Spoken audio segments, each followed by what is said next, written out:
Yes, please. How do you think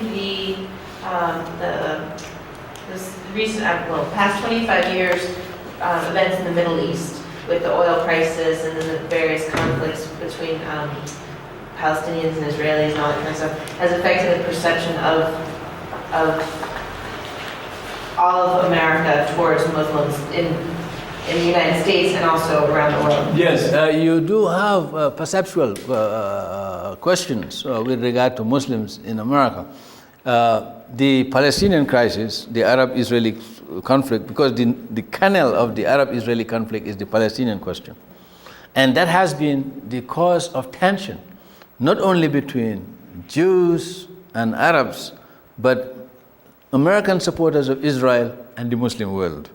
You see, and this has manifested itself in a number of ways in American society. You have pro-Israeli groups that are very suspicious of Arabs and Muslims, and of course they feel that any inroad on the part of the Arabs or Muslims is detrimental to their long-term interest. That's one.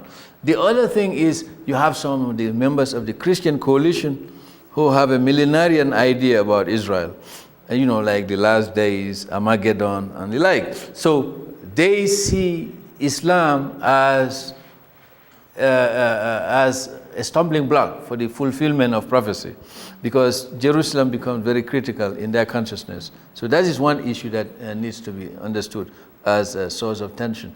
The third point that needs to be addressed here really is the whole question of the peace talks and the kind of backlash that developed in the Middle East as a result of the lack of peace between Israelis and Arabs. So long as you have lack of peace between Israelis and Arabs, you will continue to have a large number of Palestinians who are very desperate, very frustrated, and who are willing to do anything and everything to advance their own cause. And of course, they have other Muslims who are sympathetic to them, and those Muslims would also do what Palestinians would do out of desperation. That's one reason why the peace process becomes very important, not only for Palestinians and Israelis, Jews and Muslims, but for all Americans. Because so long as the Israelis are fighting with the Arabs, especially Palestinians and the Israelis, you will not have peace. And terrorism, as it is understood in the international community today, would continue to be a major source of fear in Arab-Jewish relations, Israeli-Muslim relations, American-Muslim relations. And American Muslims who do not have anything to do with that, because they live here, will be the victims of that kind.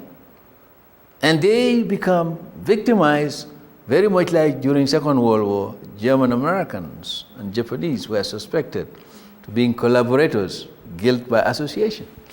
And that's the reality we face in America.